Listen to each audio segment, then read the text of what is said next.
Are we rolling? We've been rolling. Oh, Okay, this one's about some things you guys wanted to talk about that we didn't get a chance to talk about last time. So Go ahead. go with your list, Mom, and we'll throw some questions in along the way. okay. Well, I guess we're going to try to finish up what we started a few weeks ago, hopefully. Talk about some things whenever I was growing up, when I was little. And I talked about the little town I was born in, Grover, North Carolina. It's like a little farming town, and they raised a lot of cotton. And then I was thinking about the time when I started this school. The school that we had was a two-story brick school, and I think maybe there might not have been over 500 or 600 children, even if there was that many. And I started this school when I was 4 years old. I was 4 years old in October, and school started in September, so they let me go ahead and start the school. So I went to that school until maybe about the fourth or fifth grade, and then we moved away. But some of the things that we had that went on, we had outside toilets. The boys had one and the girls had one, sitting kind of in the edge of the woods behind the schoolhouse. And with the games that we played, we played jump plank, and some of the girls would bring their jump ropes to school, and we'd jump rope. Whoa, whoa, whoa! What's jump plank? Jump plank is where they lay a long plank across a log, and it's stationed there. You know, it's stationed, and then somebody get on one end of it, and you jump on the other end and send them up in the air, flying. It's a wonder we hadn't broke a bone or broke our arm or leg or whatever, but we did that. That was it for recess time, and for lunchtime, that's what we girls would get out there and do. And jump rope, some of the girls would bring a long jump rope to school, and we would jump rope. Play marbles, play hopscotch. We'd always, draw out our little lines for hopscotch and play that. And I'd play marbles with my brothers in that. Of course, I don't know if I always won or not, but we'd get down on the ground and play. We'd draw a circle on the ground. And the little town that we lived in, it had, it wasn't paved. We had no paved roads. It was dirt roads and dirt sidewalks. It's all dirt. And one little row of stores in the main part of town, and at the end of that, at them buildings, there was a post office. We had a post office, and we had a depot there because the train tracks went right through the middle of town. And at the end of the post office, we had a gas station. Behind the gas station, there was a little blacksmith shop. I remember seeing that as I passed by. Then across the railroad tracks was another gas station, and my uncle run that one. He had that one for a long time. And he always carried his .44 pistol with him because he walked to work, and he just lived across the tracks. So he walked to work, carried that pistol. And then beside of that station was a cotton gin. And that's where the farmers brought their cotton in to have the seed taken out. And I thought I would try my hand at raising a little bit of cotton. So, there. Get your cotton. So, just to see what it was like, and because I used to pick it, and it was such a, hard work then, but now it's kind of a thrill even just to see if I could raise a few stalks of cotton. So I did, and I raised this so the grandchildren and great-grandchildren could see how it was grown, and, to raise something that you can't eat, and something that's just soft and fluffy. And it's used all over the world to make thread and to make cloth. They make tablecloths, napkins, upholstery material, and of course, you know, lots of clothes that's made out of cotton. Hold one out. So I thought it was just Hold one out. I thought it was just a thrill to see if I could do it, because here in Illinois there's a lot of people that has never seen any cotton grow, and I thought my grandchildren, my great-grandchildren, you know, could see what it was like, and the work that I used to do when I was a little girl, going out into the field and picking this cotton. It was hard work, but anyway, I was thrilled that it worked out like it did. So I have two plastic containers filled with cotton for people to see, and it's just a kind of a show and tell thing. But what was a day of cotton picking like? what was the day? Yeah. What was the day? What would the day be like picking cotton out in the field? You went out into the field when the sun was up real good. And then, You had to wait till the dew got off of the cotton before you could go in because it'd be wet yet. some of the times in the summertime there'd be a big dew, but sometimes there wouldn't. It would be okay. And then we'd pick till maybe 4 or 5 o'clock in the afternoon. Did you get a lunch break? Mom would take a can of pork and beans to the field, or some biscuits and just little snacks like for us to eat on at break time. What kind of snacks? We had no water bottles or nothing like that to keep cold water, so we just had to take whatever we had to take some water in. But it was okay with us because we didn't know any better, so didn't know any different. So we just picked our cotton, had our little lunch break, and back to picking cotton.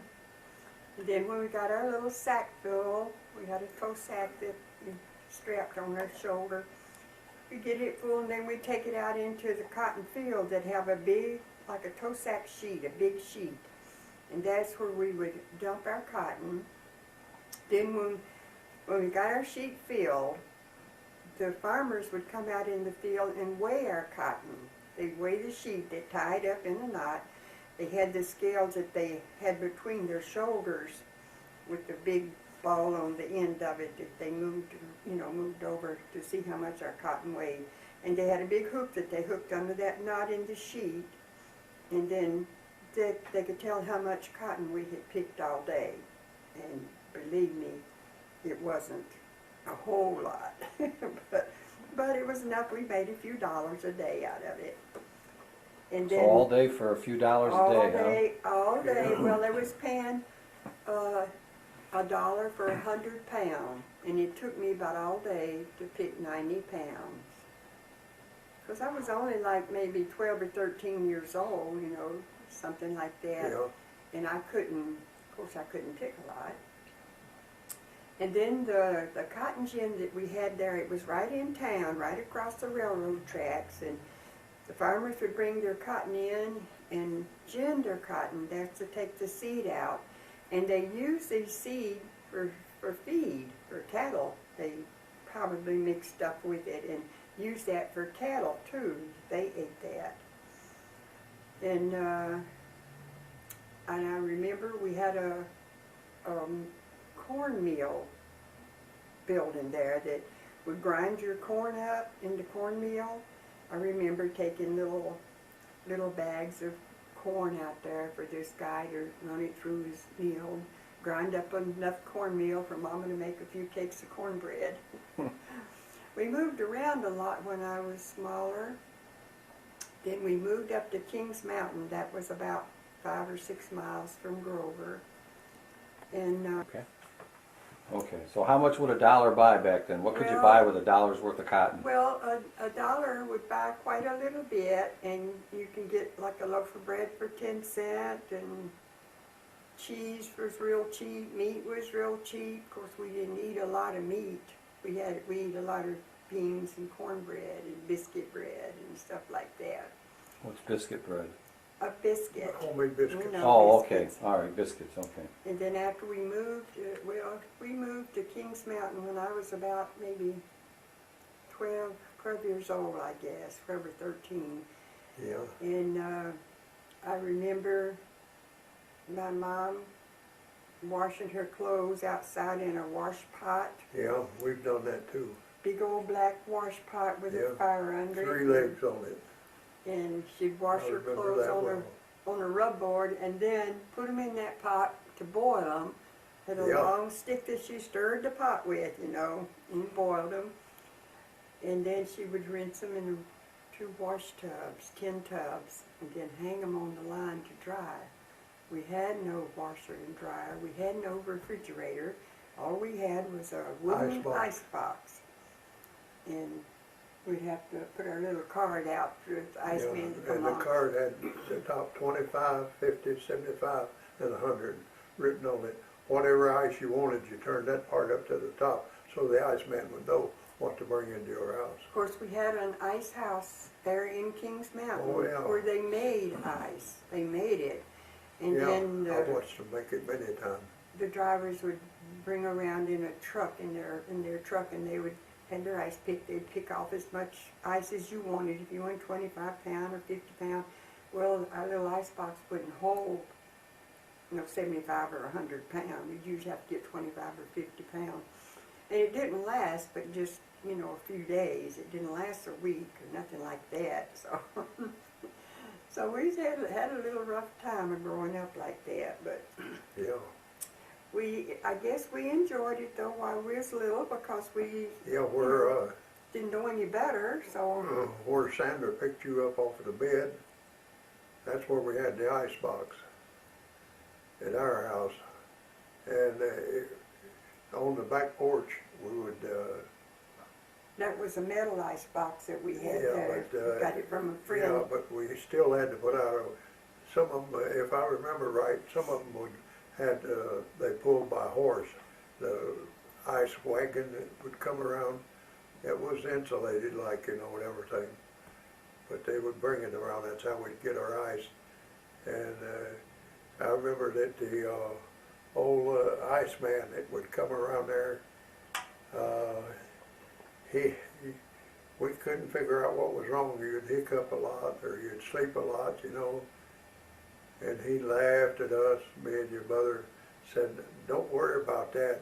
Said, when that's happening, that means they're growing. When the kids were little, I was laughing. Yeah. But we kids would run along behind the ice truck, and when he chipped off the ice pieces would, fly, and we picked them up and eat them. Yeah. He had a chunk of ice, yeah. Of course, he didn't mind. It was something he wasn't going to pick up anyway. Well, Yeah, and I guess all the kids did that. she was talking about going to school there. When I was going to school, I went to a place called Joliet West School. That's where I started. And Joliet West? huh? Joliet West? Not Joliet, Gordon. Oh, no. Kings Mountain Mountain. West. Kings Mountain West, okay. Joliet. I guess that's why I'm living here now, yeah. I was trying to tell the lady the other day here about getting her mail on the porch, and I was telling her that it was at 405. I said, no, that ain't where I live. I said, I've had so many 405s in my numbers so across the years, I'm calling them over now. I said it's 409, but anyway, no, we used to go to the West School there. That's where I started in the first grade there. And I went through that. They went through the 6th grade there. What was the school like? What was the school like? The building in that, was it like the one Mom went to? No, it was a regular brick school building there. No, it was not wood. It was more or less. It was a little kinda bit like more modern than the one I went to. Hold on, to school, and I let's went start back up.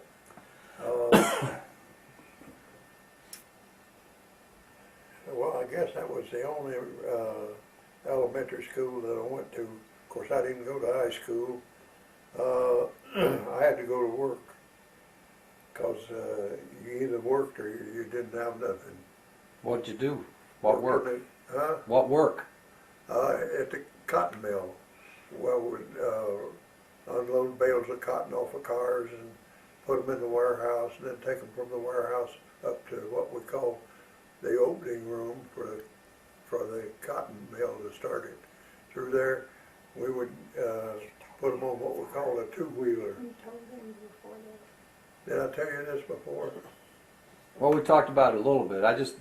You said you went to work when you finished grade school. Is that where what you started doing then? Yeah, I was about Okay. 13 years old. Okay. So what grade did you finish then? Oh, I took some schooling at home after that.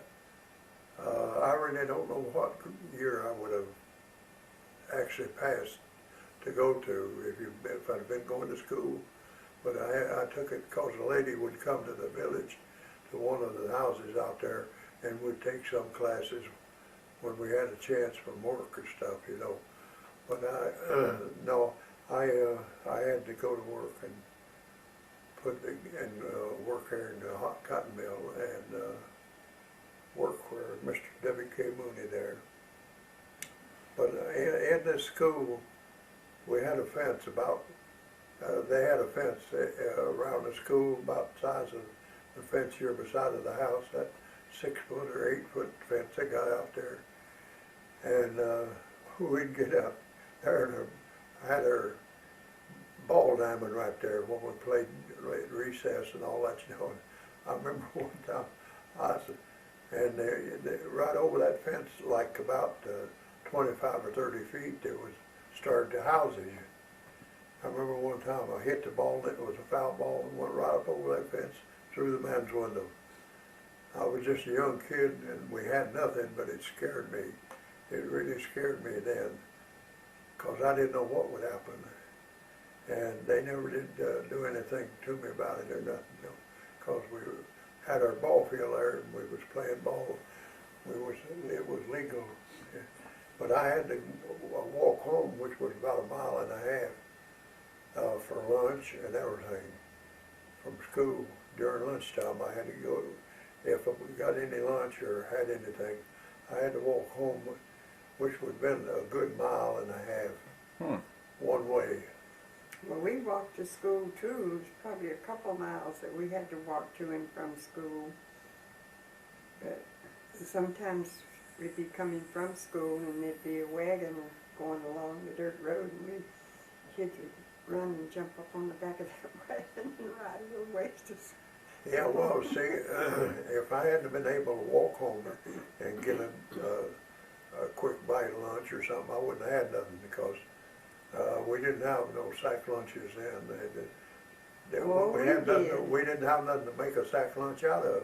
We did. Mom made us a sack Yeah, well, lunch but we every didn't. morning, and it may be a biscuit and a piece of fat back, and she'd make what we call sticky buns. She'd make them, and they were so good. And she'd put one or two of them in our lunch, but by the time we got to school, that was gone. We eat that on the way Okay, to two school. things now. What is fatback? Salt pork. That's salt pork, they That's call what they call it out salt here. pork here. Okay. And I what was is gonna this? spring- I What was is a gonna sticky explain. bun? Well, that's made out of bread dough, you know, and she would make them and put maybe a few little nuts and some syrup and sugar, butter, Okay. stuff on them. Then when they melted, it was kind of sticky, you know. Okay. So she'd pack them, but we usually eat them before we got to school. When lunchtime came, we didn't have nothing much for lunch, because they had no lunch programs or nothing like that in school then. They didn't know what that was. But I remember this one lady, her family, Jim and Helen, well, let's see, I can't remember their last name right that's now. not important. Anyway, I never had banana pudding at that time. I didn't even know what it was like.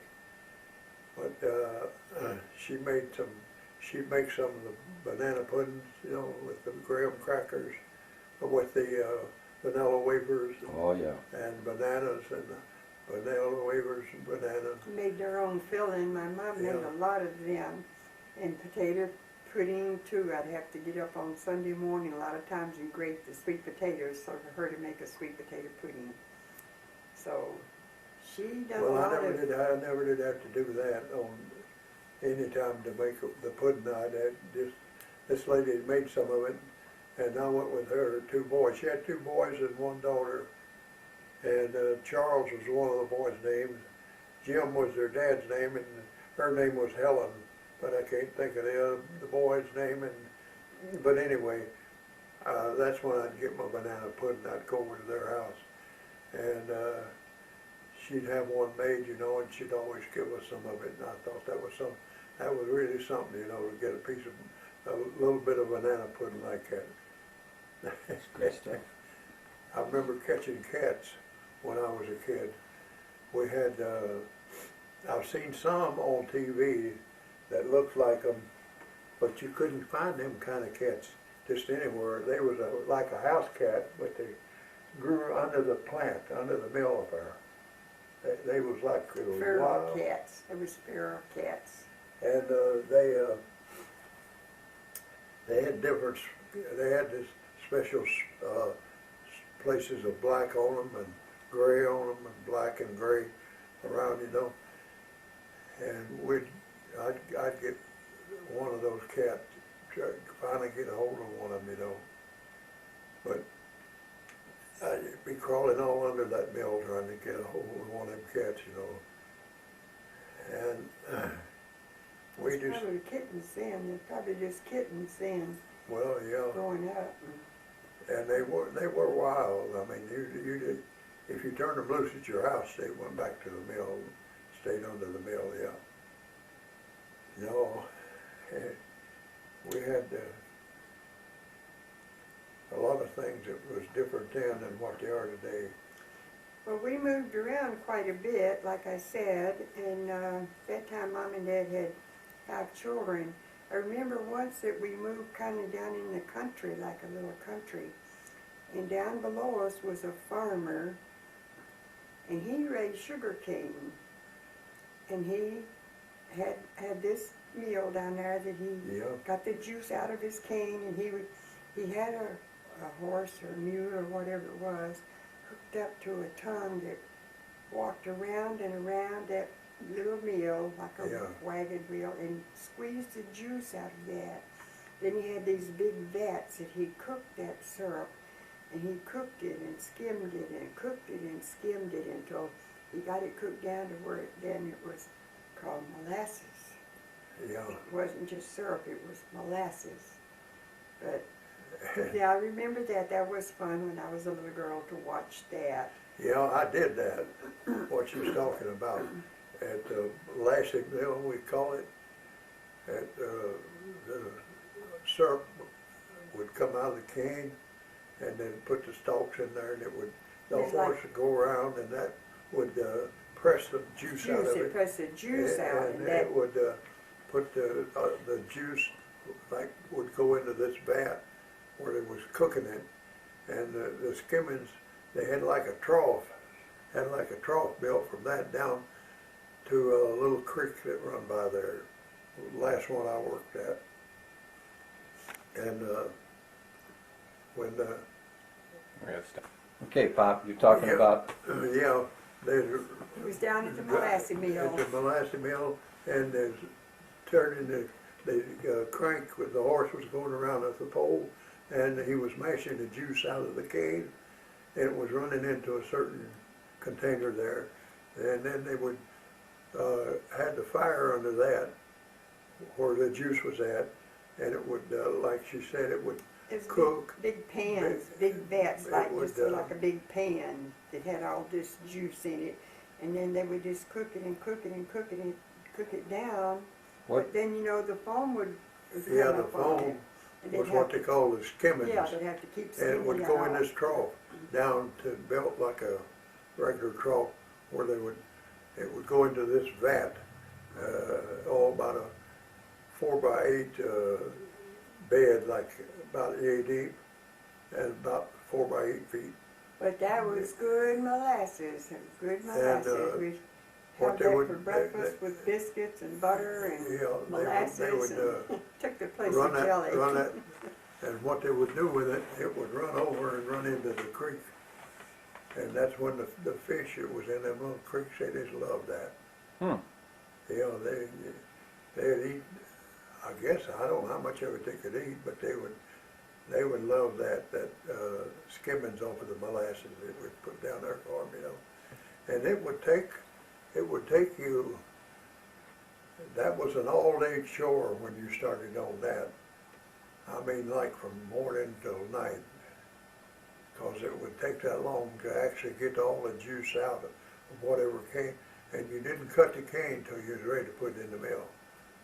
Because if you did, the sap would run, juice would run out of it. Well, they had a tumbler in the center of this wheel, like a tumbler in the center. They put the cane down in that tumbler, and then as the horse went around, it was just squeezing that juice out into a container.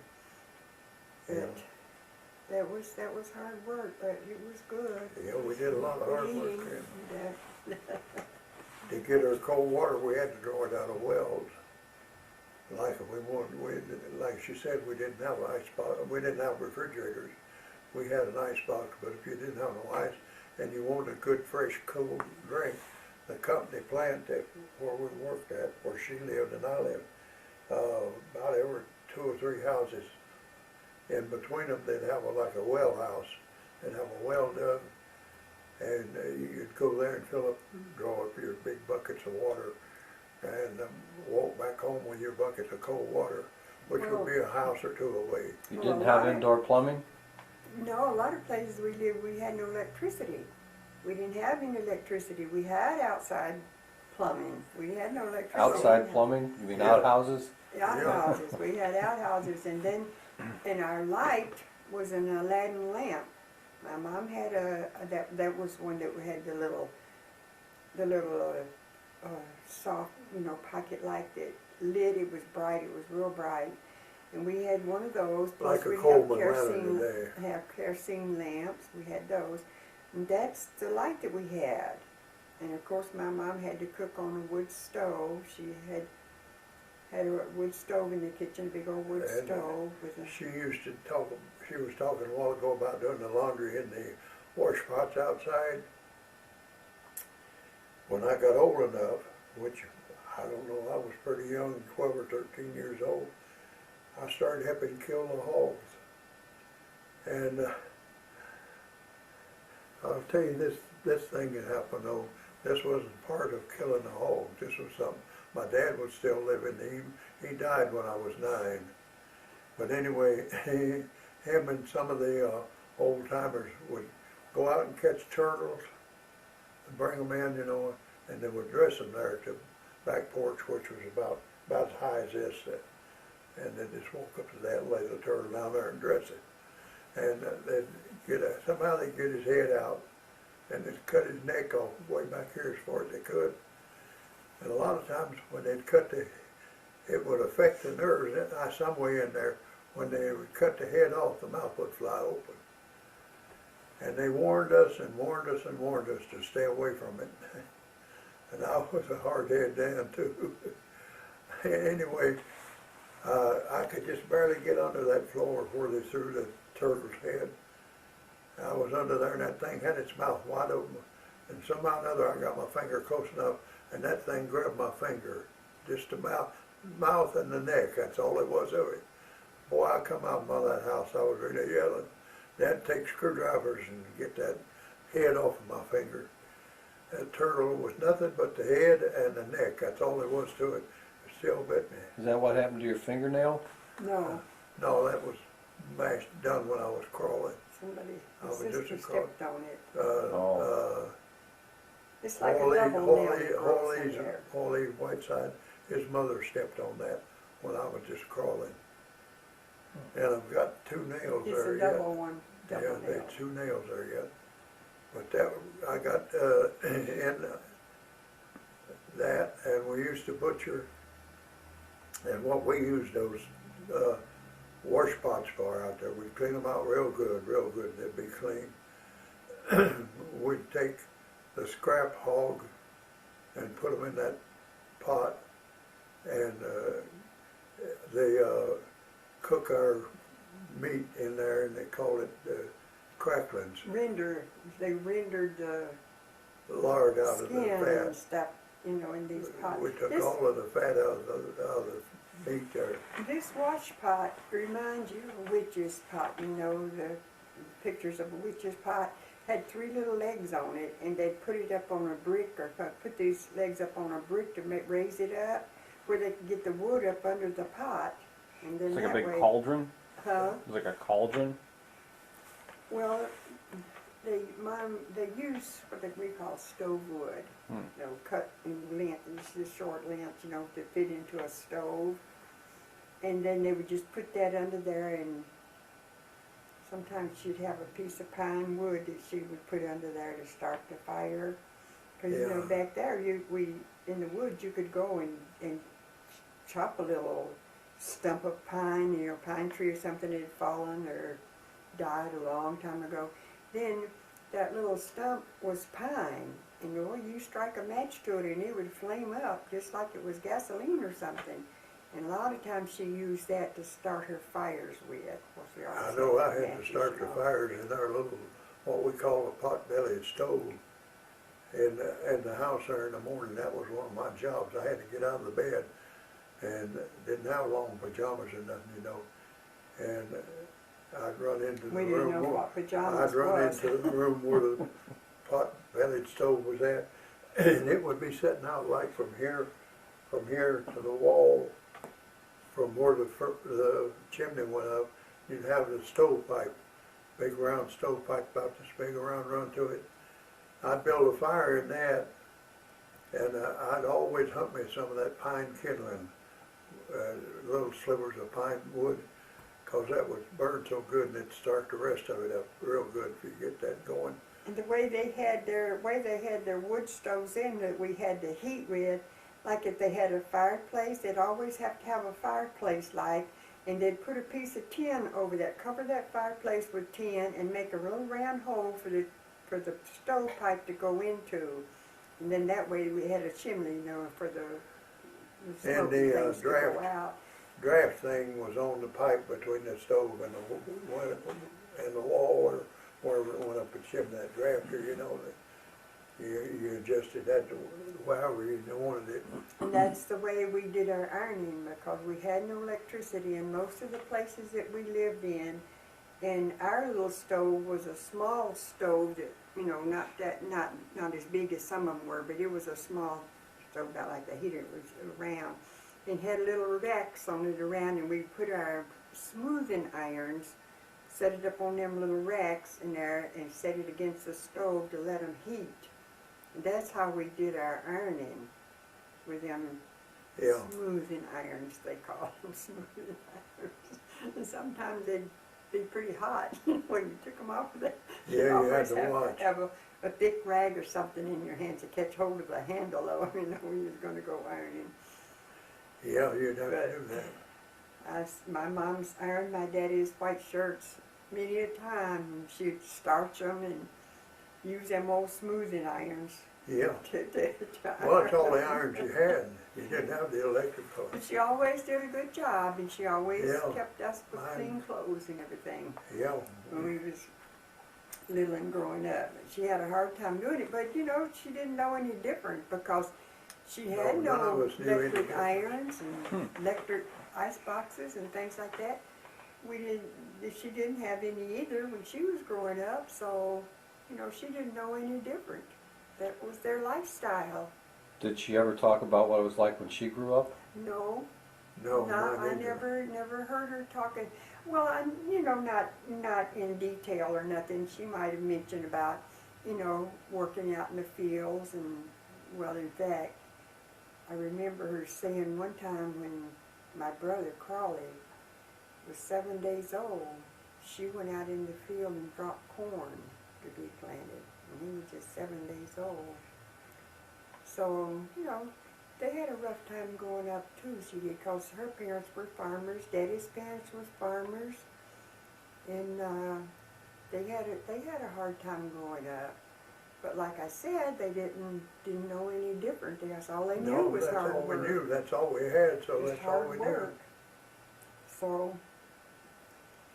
So I guess that's a little bit of things that happened when I was little and growing up.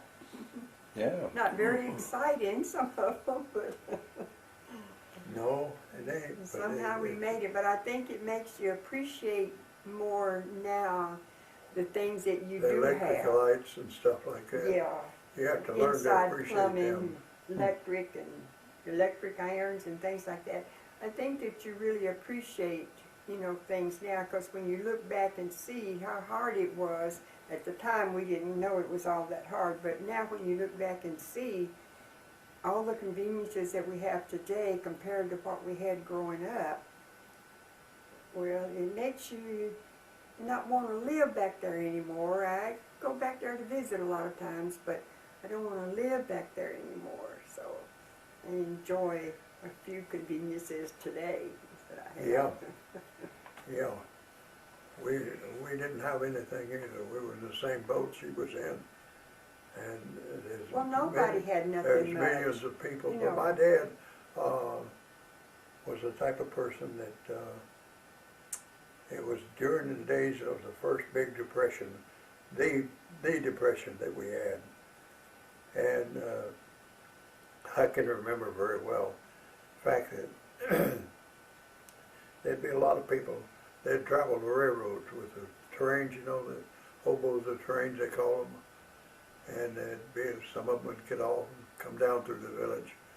And they'd all be looking for 5 or 10 minutes of work, wanting to chop wood or something for some food or something, you know. But he never turned anybody away. No matter what we had, he made sure that if there was somebody there like that, they would have part of what we had, because that was his gift. That was what he did. Well, Mom had fed a lot of hobos too, like they would call them hobos, because they would swing these trains, and that's how they traveled. You know, they'd get on these trains and with the box cars, get in one of them and travel, and they'd, every once in a while they'd get off in a little town and they'd be hungry, they'd want something to eat. So Yeah. Mom has fixed them food too, fed them, let them eat. Yeah, I don't ever remember us getting anybody that caused us any trouble. But you know, everybody, well, there was a few wealthy people, but as for the most of us, we didn't have a lot of money, and the people mostly didn't. Okay, how did you slaughter a hog? Well, the way we did it was the people that we were going to kill the hogs for would have the water hot in a big, like a 50-gallon drum or something like that there. They'd have a lot of hot water. And we'd go to their house. It was my job to shoot them. And you had to hit them right in between the eyes, right in there. And 9 out of 10, you could do it okay. And quick as they would fall over, it was my job to go into the pen where they was laying, kicking away, you know. Boy, them legs was, they was fierce too. But I would grab the front legs and turn them up on their back. And my buddy, Tom Roberts, he had a knife and he would cut them right along here, and then he would go into the vein artery with that knife and start them to bleeding, and then we'd let them lay there till they got through bleeding. But anyway, then we would drag them out to the place where they had the hot water for us. Did you have a hoist or something to hoist up their back legs? Hoist them No, up? yeah, right here, 2 of them. Only each one of us had 2 of them. And then no mind, make no difference how much the hog weighed. Some of them weighed anywhere about 300 pounds, 400 pounds. We'd have to pick them up and put them up there. And we would put this single tree thing in between their legs. You'd cut the leaders right here underneath them. And those leaders were strong enough in them to hold where you put that. Like hooks? No, like on hooks? each end of that piece of wood that you had, it would be sharpened off where you could stick it under there, and you'd stick it under both of them, and then we'd each grab a side, and we'd have a board nailed on the side of a house on an angle like this with a notch in it, and we'd pick up. Well, first we would Dip it in that hot water. we would dip them in The the pig. hot. Yeah, pig, to make Yeah, it easier to we would skin dip the hair hog down in that hot water, and we'd take a regular, like a garden hoe or a scraper. We'd even put bottle caps, you know, Coke caps and stuff like that on a piece of wood, and that would make a good scraper to scrape the hair off with. We'd scrape it with them things until we could get all the hair off of both ends of the hog and the head too. Then we'd hang him up, we'd turn him around and we'd get a hold of him and put that bar in between his legs. And then we would get him up over that bar and hang him on there. And then... And those are the back legs. Yeah, two back So legs. he's hanging upside down from the back legs Yeah, at this yeah. point. That's when they start And butchering. then you would start butchering him. And you would come down this way, and you would have to make sure that you didn't hit the gallbladder, which the gall was on the bladder, because if you ruptured that thing kind of like an appendix, you'd just ruin the liver and stuff. You couldn't eat it, you'd have to throw it away, it'd be so bitter. So we'd be careful to get that done, get the inside cleaned out, and then when we get that cleaned out, we'd lay them up on a table. Then we'd start butchering. We'd take off the head the first thing, and then you'd start taking off the hams. And That's the the back side. legs. Well, the ham is the back leg. Yeah. And you would go down to the backbone and come up the backbone and come down from this shoulder into the backbone, and all this would be what they call salt pork Or today. side meat, call it Side side meat, meat. yeah, But but the reason they- they call we it could- salt pork, they salted it down and they cured it. That's the way they cured it, because they Well, put it in yeah, a what we wooden would do with it chest-like then- thing. What we would do with it then is this: we would pull the hog down, lay him down on that board, on that table, and start cutting that off. And you'd cut down to the backbone, but you'd leave that, and you'd do both sides that way. And then you would start at the back and come up right up the backbone and take that slab of meat off, and that was the tenderloin. Bacon. No, Tenderloin bacon. tenderloin. It was these Mm-hmm. expensive steaks and stuff. Thick, Yeah. thick chunk of meat. Mm-hmm. But anyway, Well, we where was would, the bacon? The bacon was in there somewhere. yeah, That's how we get our bacon. So Yeah, I did know. you slice off for that? but you had to wait till later to get that in there. You'd take the side meat and you'd cut them off, you know, and then you would take what you call it, some of the bacon off of there, the side meat off of there is what's called your bacon, and we would. Make sausage. Make a lot of sausage. Yeah, we would Yeah. take the scraps and stuff. In cutting this up, you're going to have lots of little pieces, you know, where you have to trim off, like the fat off and stuff like that. And we would cook all of them in that pot I was telling you about earlier. And then you could make or you could take them and you could grind them up and sausage and whatever, you know, that you Make wanted. liver mush. That's how my mom made liver mush. She took the meat from the head and some of the liver and stuff like that, and they made the liver mush like You that. take 2 parts of scraps meat and 1 part liver and put it together and cook it until it gets to where it's a mush like. No, And you mash it up. You put your seasoning in it, and then you put it through a meat grinder. yeah, but you got to put your cornmeal in there first. That's how you put your meat through a meat grinder, and then you add the cornmeal to the juice that you cook the liver and things in.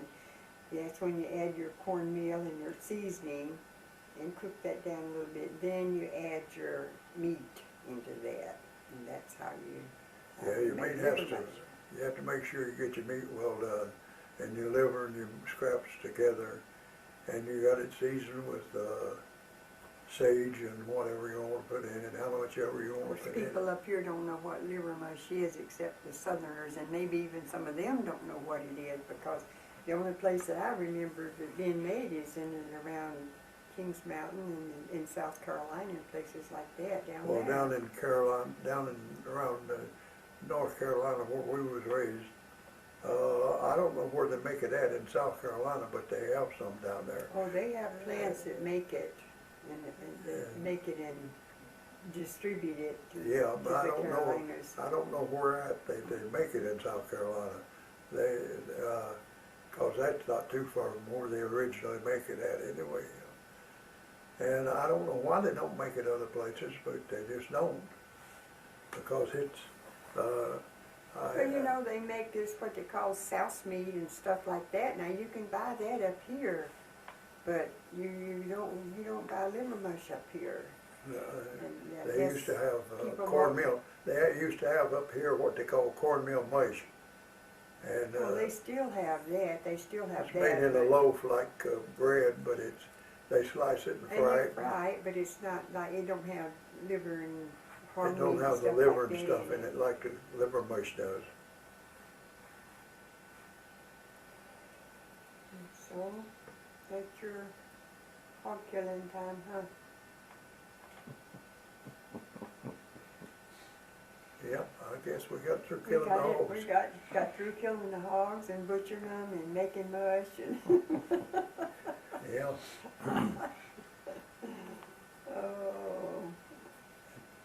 So anything else you got to say? Did you get through all your notes, Mom? I think I did. I think I did. Just had to show my cotton because I'm I don't know what else to say. proud of that I could grow that, you know. Yeah, she's talking about the gravel roads. 12 miles away from where I lived was another little town called Cherryville, North Carolina. And We didn't have John gravel Hauser's roads. dad and I went up there, and we was, for some reason or other, because I think he had relatives up there. And if you wanted to go anywhere, you just started out and walk and bummed a ride or whatever you could get. You know. But anyway, we was coming back from Cherryville, and we was out, 3 or 4 miles out of town, and this man came by with a load of wood on a 2-horse wagon, and he was going along, and we was walking, and I just went behind in the wagon and hopped up backwards on the wagon. I was riding along, and John's dad was still walking. I told him, I said, "Get on, Walsh, he's going." He went within about a mile of where we was going to down in Kings Mountain. Rode that wagon all the way from Cherryville all the way down to. But you know that it's kind of funny when I look back and remembered that we didn't have paved roads where we lived. We didn't even have No, paved that was a streets. gravel It road. was all dirt, not even gravel. And this It was little- dirt. Just I mean, you it know, had the bumps in it. hard. It was hard surface like dirt, but Like we had clay, no like a paved clay, road. hard. Not in Grover, but in Kings Mountain maybe they did have, but not in the little No, this town from of Kings, Grover. we went from Kings Mountain to Cherryville, and it wasn't blacktop. Now no. Grover was a small town, but you know we had a weave mill there. They had a lingerie factory there where they made lingerie, and like I said, they had their cotton gin, their blacksmith shop, and They did that up their where I was cornmeal raised too. shop, and Yeah. yet it was still just a small place, but it was, you know, I guess it was just a She's just a talking farm about town. the cotton gin and the corn mill there, where they bring their corn in. You know, I guess they you did call that. it the grist mill. I don't know. And they made the ice house. The ice plant was right there below my house, and it was kind of between me and, it was about half a block from my house. But that was in Kings Mountain, not Yeah, I Grover. know. Grover didn't have an ice house. No, I know that. They dear. didn't have I'm one. trying to get that across there. Oh, I thought But thought you anyway, was Tom, mixed up. what I was trying to say before I was so rudely interrupted for about the 100th time was the fact that I worked in cotton gin and in the ice plant also a little bit, but I worked in that cotton gin, and the people would bring their cotton in there in the wagons, the 2-horse wagons. And I don't know if I told you this before, but we used to take a big suction pipe like this. My job would be to get into the wagon and suck that stuff up through that, Suck the pipe cotton in. up through the, Hmm. and it'd Oh, go I've up never into heard the that before. place where they would take the seed out where they would gin it. and they would go one way and the cotton would go another way. I don't know how they divided it up there. But they also baled cotton there, and they made ice come out of the ice plant in 300-pound blocks. And we had a few of the guys there that worked at the ice plant that would just back up to one of them, and they had ice tongs. When they catch hold of something with it, they would close up, and they just They hook had it a over rubber that. sheet like over their Yeah, shoulders. and they would with just the back up ice. to those 300-pound blocks of ice and catch them like that and walk away with them. With their ice tongs hooked Yeah. into the ice. So they have big hooks on the tongs, or It was like a big pair of scissors that opened up, and with the hook was like on the ends of the blades, you know. And they could just clamp that into the block of ice and throw it over their shoulder, Huh. hold it over their shoulder. Because with the more that. weight you put on it, the tighter they get. So oh, okay. the more weight you put on that hook, the tighter it would get on that. And we had one guy there, they called him Ice House Kilburr. And he was a black guy. And I don't know how they ever started him off at it, but somebody got him to go into boxing. And he had to quit because he killed a guy. Hit him so hard, you know, with all that pressure that he had. Hit the guy so hard he broke his neck. Hmm. Yeah. Yeah, I knew him well. I was good friends with him, me and him, Ice House Kilburr. And they had a lot of that stuff around there then, you know. To us, it didn't really mean much then. Because, well, we didn't think about the tomorrows, about days like today, because they'd never been thought of, I don't guess. If they had been, nobody mentioned it. Well, you was a jack of all trades and master of none, huh? Yeah, I guess so. All the work that you did, hard work that you did growing Yeah, up. I grubbed stumps out of a place to build them. The owner of the company there, he had land over by a lake over there, and me and some of his other help went over there and took the trees and stumps all out of it and everything, dug them out and pulled them out with horses and stuff, you know.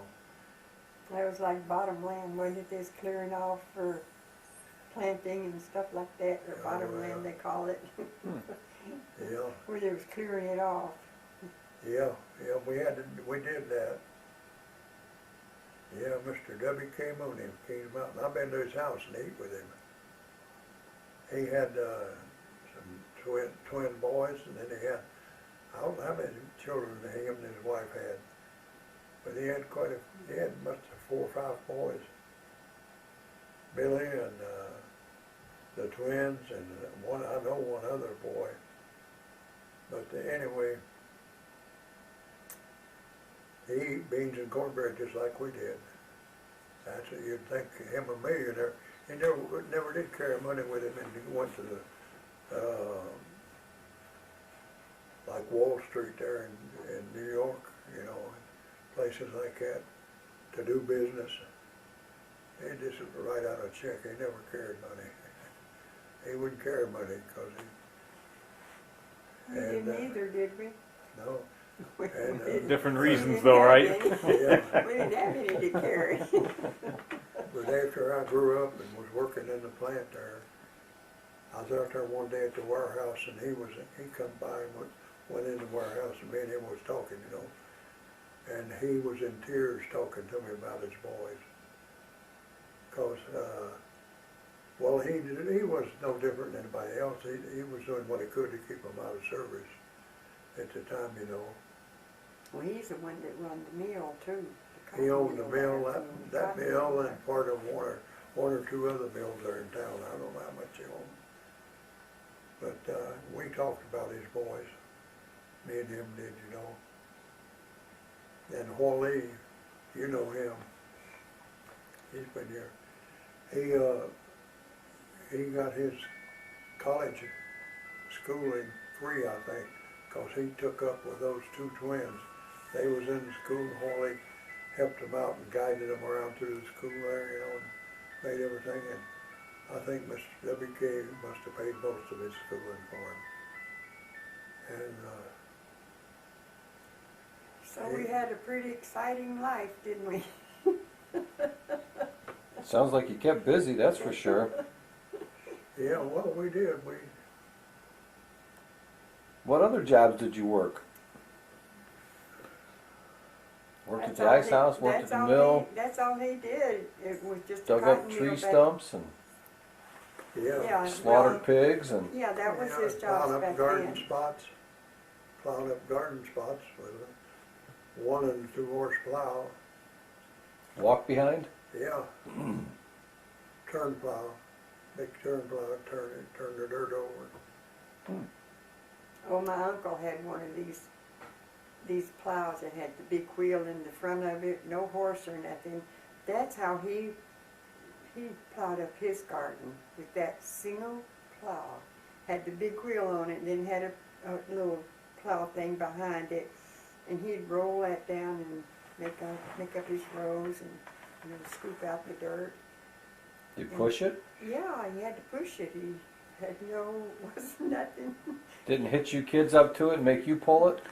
Well, he probably didn't think about that. Well, that's hard work to push a plow like Yeah, well, that. yeah, it was hard work, but Yeah, that's it how is he hard made work. his garden. You That's think how that's he hard plowed work, it. shovel up a garden. He Use plowed a it shovel up. to make a garden. Put your foot on the shovel. But that's how the farmers plowed their fields too, with We a used to horse have and a a little- plow. Our little private garden there in the back of the house, where we did the butchering and stuff too, you know, that same house. And that's the only way we had of making a garden. You get out there and use the shovel and shovel up the spot about big as them 2 rooms there. But when you think about the farmers then, how they had to do all day long out there behind that horse and plow, plowing their fields to plant their cotton, plant their corn and stuff.